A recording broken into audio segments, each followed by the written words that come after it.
Patternings, the next is, we're still in the P's of the glossary.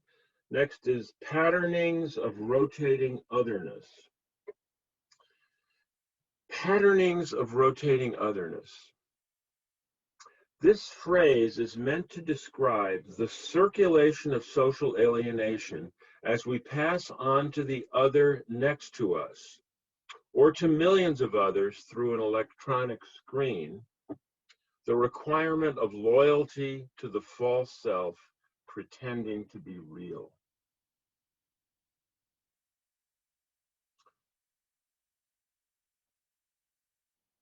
The unusual formulation of this phrase results from my effort to resist participation in the reification of what we might call nouns about the system. Nouns about the system.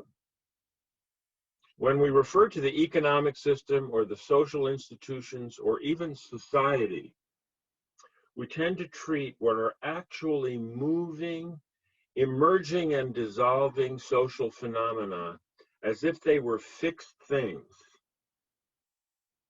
And therefore, we participate in treating these phenomena as if they were real,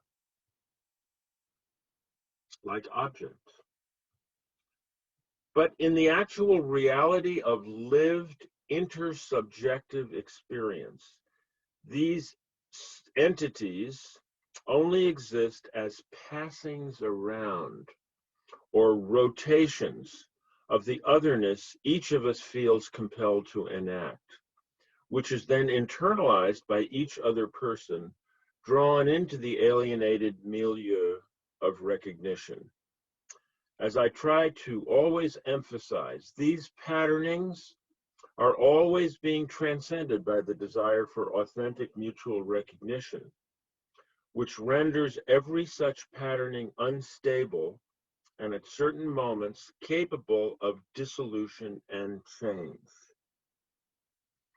So when you think about the world, when we think about the world, except as a kind of shorthand, it's not such a good idea to talk about the economic system, the social system, or even society. You know, we live in society. These are fixed images that we put out there that seem like they're just functioning on their own and we're in it. But that's not actually what's happening. What's happening is, in every space, there's this behaving in accordance with the role required by conditioning of one person that leads them to act in a way that is then passed on to the next person, that is passed on to the next person, and somebody who might be trying to transcend that is blocked by the group of people. So to keep the pattern going, to keep the norm of the pattern going by circulation. So everything happens by circulation, one way to look at it. It doesn't happen, our world is not a fixed thing. It's a moving thing in which our being is circulating from one to the other through recognition, through our recognition of each other. And each person is internalizing the environment they experience and re-externalizing it to the other. So to give a positive example, when something good starts to happen in the culture, when there's resistance at a workplace, people start to form a union. You know, the cashiers at a hotel start to form a union, are meeting about forming a union. So one day they might be functioning like cashiers in the economic system, analyzing the firm and the cashiers that perform certain roles. If someone were analyzing the economics of the hotel, but then maybe they're going to meetings and they're saying, we need a union here, and then they eventually put on buttons that say the union's local number, that they're joining the union, they're declaring, and all of a sudden, this thing that looked fixed with all these cashiers lined up in a row performing their functions, begins to dissolve. There's a more relaxed spirit. There's a feeling of power, maybe a fear that they're going to get fired, but also power that they're standing up. And then the system is porous. It can change. And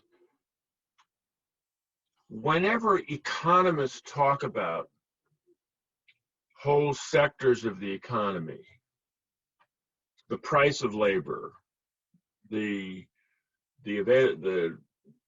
job numbers, I don't even know which things to focus on. Treating things as if they are fixed realities is not understanding their moving nature and their changeable nature. They're supported by the circulation of patterns of rotating otherness where everyone is acting in accordance with the role assigned to them. But they're undermined by whatever forces are in the culture that are trying to create authentic mutual recognition and the experience of truth and presence and true community that's in our hearts all the time. So elsewhere, maybe later in the glossary, I described the patterns of rotating otherness as spinning tops. Every corporation is a spinning top. It's keeping itself going by everybody behaving in accordance with the norm of the corporation as they experience it, but it is not a thing. And therefore, at certain moments, it can become unraveled. Things that seem fixed can become unraveled. They can be transformed. In the chapter on the economic system, I show, chapter 6, I show in the case of a cafe, how a cafe gets created, how someone comes into work, how they adapt the persona of the waiter, the other waiters, how this leads to a reinforcement of a certain way of behaving, how somebody's in charge of supervising them to make sure they conform to that way, how that patterning of rotating otherness becomes the cafe. The cafe is nothing else but that. It is not a thing in which this happens. This is the thing. This is the thing, is the moving circulation that produces the cafe and that makes it unstable or is subject to change, as in the case of the labor movement might change it radically, or as in the case of the workers who seized the Ritz Hotel during the Spanish Civil War and threw open the dining room and gave free food to everybody who was in Barcelona in the fancy Ritz dining room.